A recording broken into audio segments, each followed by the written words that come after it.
दोस्तों नमस्कार। भारत के लोकतंत्र को दुनिया ने बड़े आश्चर्य से देखा। आजादी के बाद जब देश में तमाम अस्मिताएं थी, अलग अलग राज्य रियासतें, एक विभाजन हो ही चुका था। दुनिया के तमाम विद्वानों ने यह ऐलान किया था कि भारत कभी राष्ट्र के रूप में नहीं रहेगा और लोकतंत्र तो भारत में जिंदा रह ही नहीं सकता। लेकिन हमने उस तमाम गरीबी के बावजूद, निरक्षरता के बावजूद, आप याद कीजिए जब भारत लोकतंत्र बना, संविधान लागू हुआ, उस समय 80 से 85% लोग अनपढ़ थे, निरक्षर थे। बावजूद इसके इस देश का लोकतंत्र आगे बढ़ता गया और पूरी दुनिया को आश्चर्य में डाला। इस देश की खूबसूरती ये है कि चाहे जैसे आघात लग रहे हो, चाहे मोदी जैसा, योगी जैसा फासिस्ट शासक ही क्यों ना बैठा हो, लेकिन अभी भी बहुत सारे संस्थान ऐसे हैं जो हमें आश्वस्त करते हैं कि भारत की डेमोक्रेसी को डिगाना, उसको खत्म करना इतना आसान नहीं है।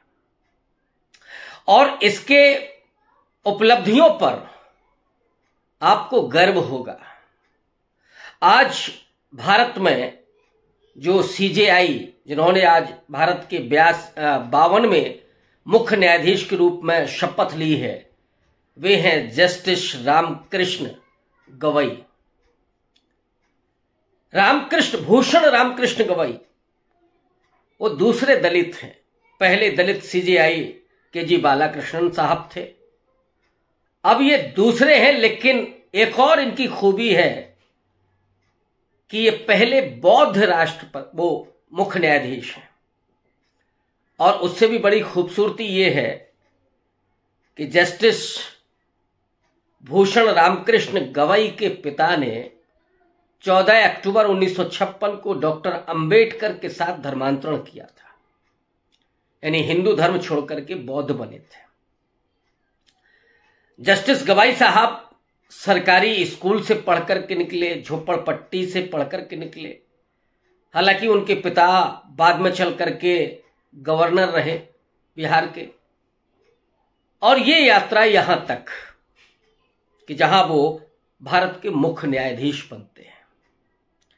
इस खूबी पर, इस देश की खूबसूरती पर आपको बेहद गर्व होगा। ये वो देश है कि जहां पे सो कॉल्ड बहुसंख्यक आबादी हिंदुओं की है।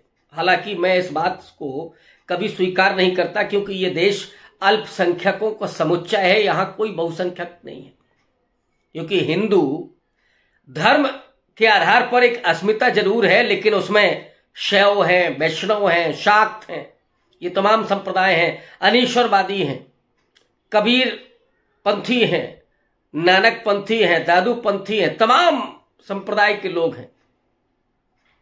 तो हिंदू धर्म कोई मोनोलिथ धर्म है ही नहीं। और सबसे बुरी जो विशेषता की जातियों में विभाजित ये समाज है। तो अगर आप कहें कि एक तरफ तो सवर्ण है, फिर ओबीसी है, फिर दलित है, और ये कभी एक नहीं है, इसलिए मैं कह रहा हूं कि ये बहुसंख्यक है ही नहीं। भारत दरअसल अल्पसंख्यकों का एक समुच्चय है। उसमें दलित अल्पसंख्यक है, ओबीसी, अगर कोई मेजॉरिटी हो सकती है इस देश में तो वो ओबीसी हो सकती है, मोर देन 50%। लेकिन वो भी पिछड़ा, अति पिछड़ा में बटा हुआ है, दस्तकार कामगार में बटा हुआ है। केवल पूजा पद्धति के आधार पर भी आप एक नहीं कह सकते। लेकिन इस देश की खूबसूरती यह है कि इस देश ने कई मुस्लिम राष्ट्रपति दिए, कई मुस्लिम सीजेआई दिए, एक सिख प्रधानमंत्री 10 साल भारत के रहते हैं, डॉक्टर मनमोहन सिंह, जबकि सिख बेहद कम है अगर देखा जाए तो। इसके अलावा पारसी जो धर्म के लोग थे, उनका भारत की इकोनॉमी पर बड़ा मजबूत प्रभाव रहा है, अभी भी है, रतन टाटा और तमाम लोग। तो अलग अलग जगह पर जैन धर्म को लीजिए, बड़े व्यवसायी आपको मिलेंगे मारवाड़ी, तो वो उनका, और जैन भी बड़े बड़े ओहदों तक पहुंचे। और ये जो मेजर धर्म हैं उनकी तो राष्ट्रपति हो, प्रधानमंत्री हो, और यहां तक लोकसभा अध्यक्ष हो, ये तमाम बड़े पद इस देश के। और उनको शपथ कौन दिलवा रहा था? जस्टिस रामकृष्ण गवई को शपथ दिलाने वाली देश की पहली महिला आदिवासी द्रौपदी मुर्मू जी, उन्होंने उन्हें शपथ दिलाई। उस ओथ सेरेमनी में अगर आपने देखा हो तो भारत की खूबसूरत झलकियां आपको मिल रही। तो एक बुद्धिस्ट जो बाई पूजा पद्धति आप कहें, जिसका अपना कल्चर है, वो बुद्धिस्ट हैं, और उनको शपथ दिलाने वाली कौन है? आदिवासी हैं। और आदिवासी हिंदू धर्म को नहीं मानते हैं, उनका अपना प्राकृतिक धर्म है, प्रकृति पूजक है इस देश का आदिवासी। वो महिला राष्ट्रपति, उन्होंने शपथ दिलाई। डॉक्टर मनमोहन सिंह को अभी हमने याद किया। ये जो खूबसूरती है वो ये बताती है कि भारत लोकतंत्र के रूप में, और एक ऐसा मजबूत लोकतंत्र, उसकी बुनियाद बहुत मजबूत हुई। 3 किरदारों को मैं याद करना चाहता हूं आज के दिन जिन्होंने यहां तक पहुंचाया। एक गांधी जी, जिन्होंने इस देश में राष्ट्रीय एकता स्थापित की।